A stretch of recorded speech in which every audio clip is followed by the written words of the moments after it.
Masayang-masaya at nakaimpake na raw si dating Pangulong Gloria Macapagal Arroyo matapos ang desisyon ng Korte Suprema na siya ay palayain. Patuloy namang inaantabayanan ng kanyang paglabas mula sa Veterans Memorial Medical Center. Mag-uulat si Jervis Manahan live. Sweldo na siya ng Korte Suprema sa botong 11-4. Sa ngayon, hindi pa natin namamataan ang paglabas ng dating Pangulo at wala pang impormasyon dito kaugnay ng kanyang paglabas.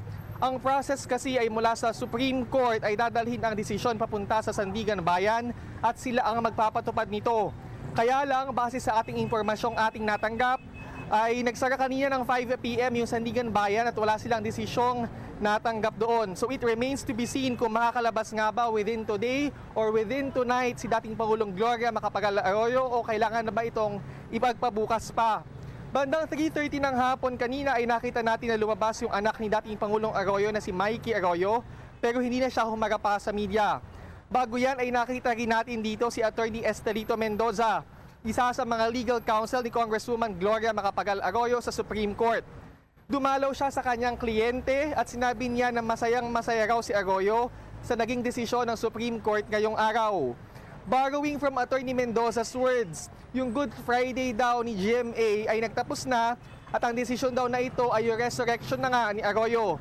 Mabilis lang yung kanyang pagbisita at lumabas din siya after a few minutes at sinabi niya na in high spirits at nakaimpake na raw si Arroyo.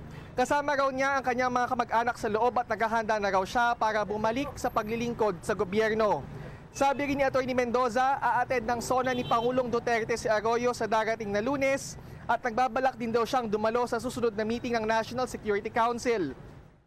Pero kinlaro niya na walang kinalaman si Pangulong Duterte sa desisyon ng Korte Suprema na palayain na si Arroyo.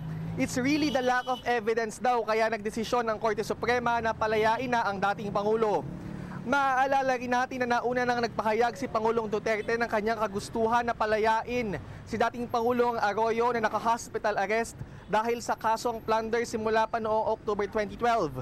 Ang kasong ito ay may kinalaman sa paggamit ni Arroyo ng 366 million pesos na pondo ng PCSO sa personal gains mula noong 2008 hanggang 2010. Masaya rin daw si Attorney Mendoza dahil hindi kinailangang magpakita ni Arroyo ng ebidensya.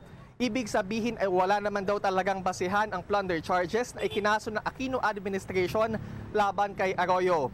Sa isang statement na ipinadala ng opisina ni dating Pangulong Arroyo, sinabi niya na nagpapasalamat siya sa Diyos na sa wakas ay makakalaya na siya. Nagpapasalamat din siya kay Pangulong Rodrigo Duterte at sa mga justices ng Supreme Court. Sana raw ay galang ng mga Pilipino ang desisyon at ang integridad ng kataas-taasang hukuman. Sana raw ay wala na ring matulad sa kanya na biktima ng persecution dahil sa self-serving interpretation and implementation of the law. Nagpasalamat din siya sa patuloy na dasal ng kanyang mga supporters. Sa isa namang hiwalay na pahayag ng kanyang asawang si dating First Gentleman Mike Arroyo, sinabi niya na nagpapasalamat din siya sa Diyos ngayon natapos na ang paghihirap ng kanyang asawa na nawala ng 6 na taon ng kanyang buhay dahil sa hospital arrest.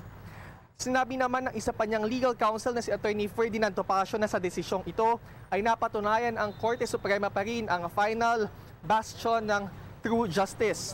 Paglabas ni Arroyo dito, in case na makakalabas nga siya ngayong gabi ay inaasahang dediretso siya sa kanilang bahay sa La Vista, Quezon City para doon na mamalagi.